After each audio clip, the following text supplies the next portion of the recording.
हम क्या करते हैं, हर कोई प्राइम मिनिस्टर पुराना हो उसकी मां बहन कर देते हैं, कोई सर्विंग हो उसकी मां बहन कर देते हैं, कभी जजेस की मां बहन कर देते हैं। यार क्या कर रहे हैं, हम अपने मजाक उड़ा रहे हैं, और वो जो साथ बैठा है हिंदुस्तान के अंदर वो आपका मजे ले रहा है। वो गोली किसने मारी हामिद मीर को, बताएं।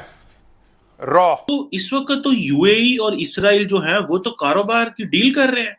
और मजे की बात तो ये है कि इवन यूएई ने ये सोचा कि हमें कुछ ममालिक से वीजे जो हैं वो देने बंद करने चाहिए, जिसमें पाकिस्तान भी एक है। और अफगान फौजी और पुलिस अफसरों की तरबियत भी इंडिया में होती है। मेरी फौज को गाली दो, उसकी माँ बहनों पे जाओ जो कुर्बानियां दे, क्या कोई कानून नहीं है आर्मी में इस मुल्क में?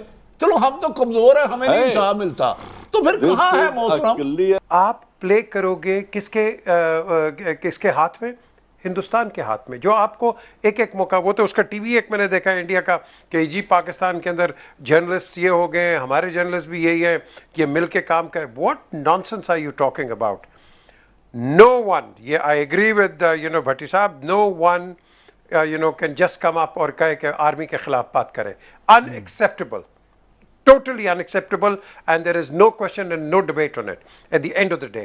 अब बात आती है कि कोई पर्सनालिटी किसी के मुतालिक अगर तुम कर रहे हो, यार मेरे तो टांगे नीचे से निकल गई, मैं बीवी का ये हो जाएगा, मेरी टांगे खुदा की कसम निकल गई कि यार हम अपने जनरल्स की ये इज्जत करते हैं। और फिर एक लफ्ज इस्तेमाल किया जनरल मुशर्रफ के मुतालिक, how dare anybody speak about the chief of the army staff, whether serving or previous ones, कि इस तरह की बात करते हो तुम हमारे चीज को। आप क्या मैसेज दे रहे हो जवान को?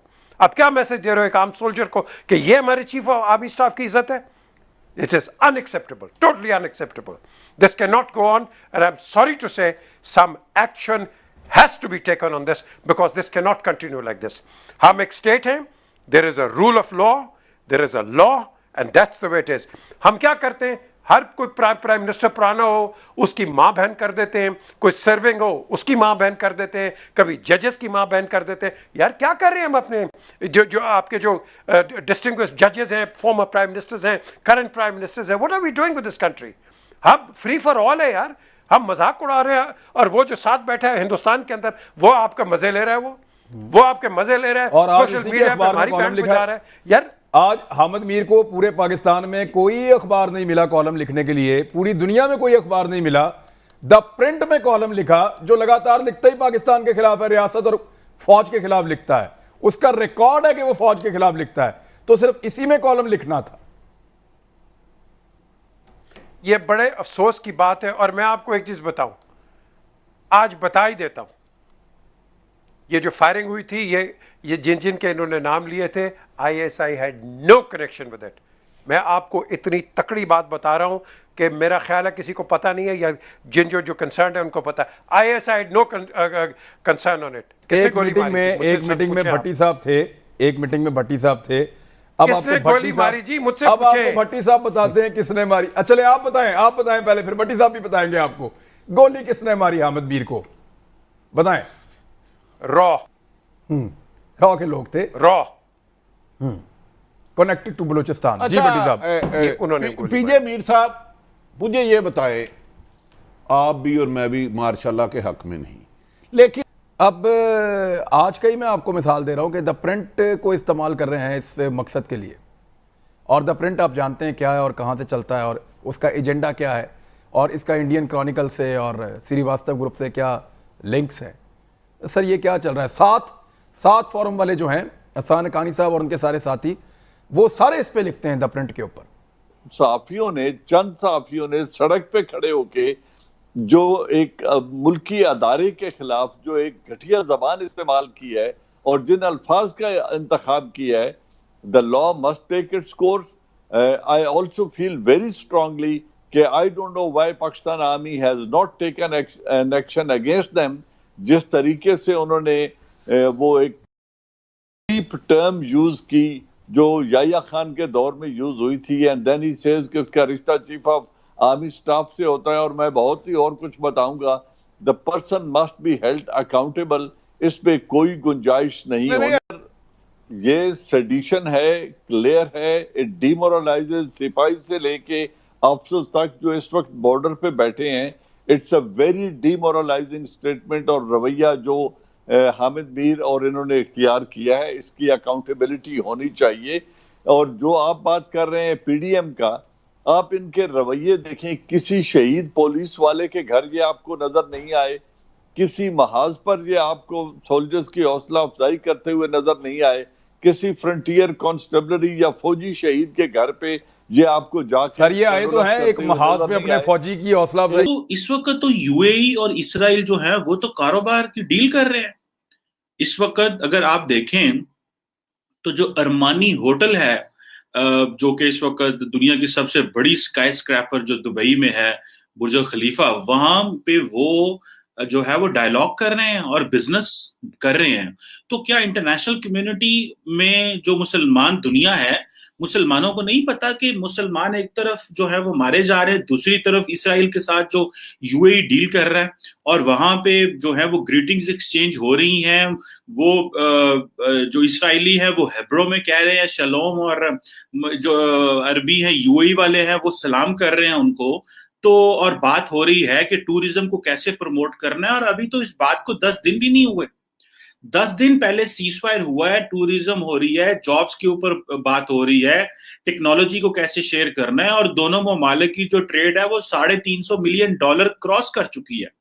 और 25 से जायद जो है वो एग्रीमेंट जो हैं वो दोनों ममालिक के दरमियान हो चुके हैं।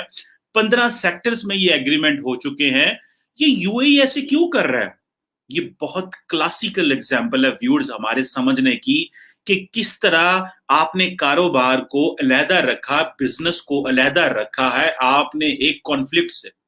और मैं समझता हूं यही पाकिस्तान और भारत को भी करना चाहिए।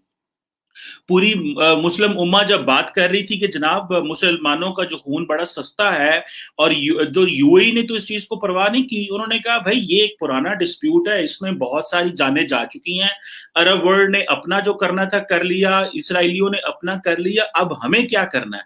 अब हमें क्या उस जो एक कॉन्फ्लिक्ट है उसके नीचे दब जाना चाहिए, या कि उसके लिए रास्ते तलाश करने चाहिए? जितना ज्यादा कोऑपरेशन होगा, जितना ज्यादा एंगेजमेंट होगी, जितना ज्यादा आप दोनों ममालिक जो है वो आपस में मिलेंगे, तो चीजें तो बेहतर होंगी। लेकिन बुर्ज खलीफा में बैठ के, अरमानी होटल के बालरूम में बैठ के दोनों ममालिक जो हैं वो अपने दोनों अवाम के लिए अपॉर्चुनिटीज तलाश कर रहे हैं। और शायद मुसलमान दुनिया में कोई ऐसा मुल्क भी नहीं होगा जो बोलेगा इसके ऊपर, क्योंकि किसकी हिम्मत है कि वो कहे यूएई को कि आप ये क्यों इसराइल के साथ डायलॉग कर रहे हैं, क्यों इसराइल के साथ कारोबार कर रहे हैं।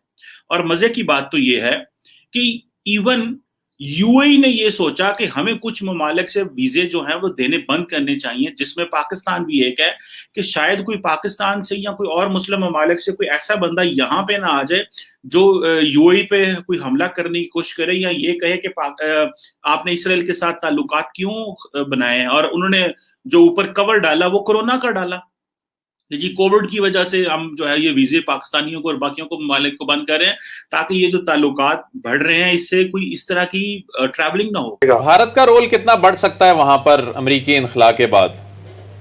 देखिए, अफगान हुकूमत जब तक रहेगी, मौजूदा हुकूमत, तो भारत का रोल तो बड़ा अहम है। बिल्कुल। और वो उनका साथ दे रहे हैं, उनकी फौजी ताल्लुकात भी है, असलहा भी दिया है भारत ने, और अफगान फौजी और पुलिस अफसरों की तरबियत भी इंडिया में होती है, तो उनका तो रोल है। लेकिन अब अगर अमरीकी तो खैर वो तो मुलविस रहेंगे अफगानिस्तान में, शायद बमबारी करें बाद में जाकर जब उनको कोई खतरा दरपेश होगा। लेकिन ये है कि भारत तो अपनी फौज नहीं भेजेगा अफगानिस्तान, वो ये गलती नहीं करेगा। अलबत्ता वो अफगान हुकूमत का साथ देगा। भारत में इस तरह के भी मीडिया में कुछ लोगों ने लिखा है कि भारत को चाहिए कि वो भी तालिबान के साथ ताल्लुकात जो है बनाए, क्योंकि तालिबान एक हकीकत है। सर तो फिर उन्होंने अपने मीडिया के लोग भिजवाए थे कतर, वहाँ पे उनसे उन्होंने इंटरव्यू वगैरह भी किए तालिबान के साथ। तो मेरे ख्याल में ये भारत को भी बड़ी तशवीश है, उससे सरमायाकारी की है, और वो सरमाया भी डूब जाएगा अगर ये हुकूमत गई। तो वो इस हुकूमत को सहारा देंगे, कोशिश करेंगे कि ये हुकूमत कायम रहे।